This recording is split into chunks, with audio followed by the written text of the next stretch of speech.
Assalamualaikum warahmatullahi wabarakatuh. Apa kabar pemirsa? Saya Yohana Muhammad.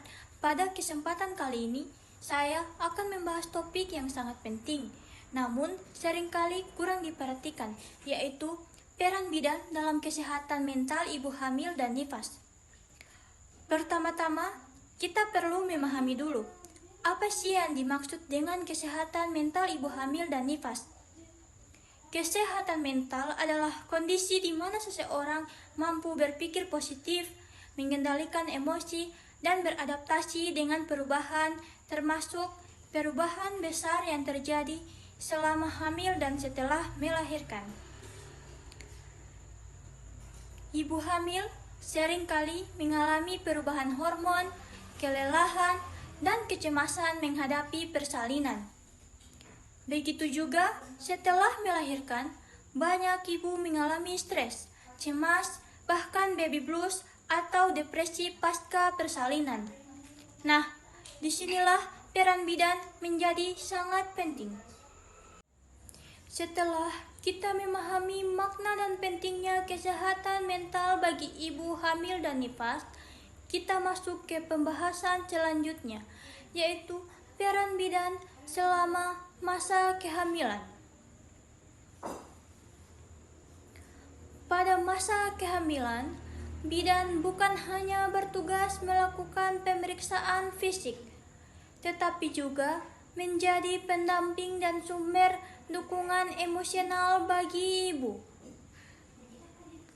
Pertama, bidan berperan memberikan edukasi dan informasi yang benar. Dengan penjelasan yang sabar dan jelas, bidan bisa membantu ibu memahami perubahan tubuhnya, sehingga ibu lebih tenang dan percaya diri. Kedua, bidan menjadi pendengar yang baik.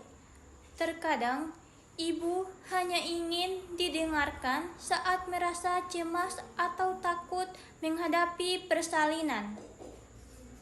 Kehadiran bidan bisa membuat ibu merasa aman dan tidak sendirian. Dan yang ketiga, bidan melibatkan keluarga dalam pendampingan. Karena dukungan suami dan keluarga adalah kunci utama dalam menjaga kesehatan mental ibu. Setelah melahirkan, tugas bidan tidak berhenti. Justru di masa nifas, perhatian terhadap mental ibu harus semakin besar. Masa nifas adalah masa di mana ibu sedang beradaptasi dengan peran barunya menjadi seorang ibu. Beberapa peran bidan di masa ini yaitu yang pertama, bidan melakukan pemantauan kondisi emosional ibu. Bidan bisa mengenali tanda-tanda depresi pasca persalinan dan segera memberikan bantuan atau rujukan. Yang kedua, bidan memberikan dukungan dalam proses menyusui dan adaptasi ibu terhadap peran barunya. Banyak ibu baru merasa tidak percaya diri atau kewalahan.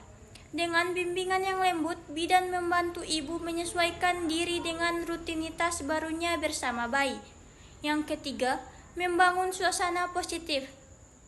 Bidan bisa memberikan semangat, pujian, dan rasa aman kepada ibu agar tidak merasa sendirian dalam proses pemulihan. Baik, ibu yang memiliki kesehatan mental yang baik akan lebih bahagia, tenang, dan mampu merawat bayinya dengan penuh kasih sayang. Bayi pun akan tumbuh dalam lingkungan yang positif karena suasana hati ibu berpengaruh langsung terhadap tumbuh kembang anak. Inilah alasan mengapa bidan harus memperhatikan kesehatan mental, bukan hanya fisik, dalam setiap asuhan kebidanan. Jadi, asuhan kebidanan bukan hanya soal fisik, tapi juga menyentuh hati dan pikiran ibu. Jadi, bisa kita simpulkan bahwa bidan memiliki peran yang luar biasa dalam menjaga keseimbangan fisik dan mental ibu, baik saat hamil maupun setelah melahirkan. Seorang bidan bukan hanya penolong persalinan, tetapi juga pendamping yang menjaga ketenangan jiwa seorang ibu. Mari kita terus mendukung peran bidan di masyarakat, Karena di balik setiap ibu yang bahagia dan setiap bayi yang sehat, ada bidan yang bekerja dengan hati dan cinta. Demikian materi ini, saya Yohana Muhammad. Terima kasih dan sampai jumpa di lain waktu.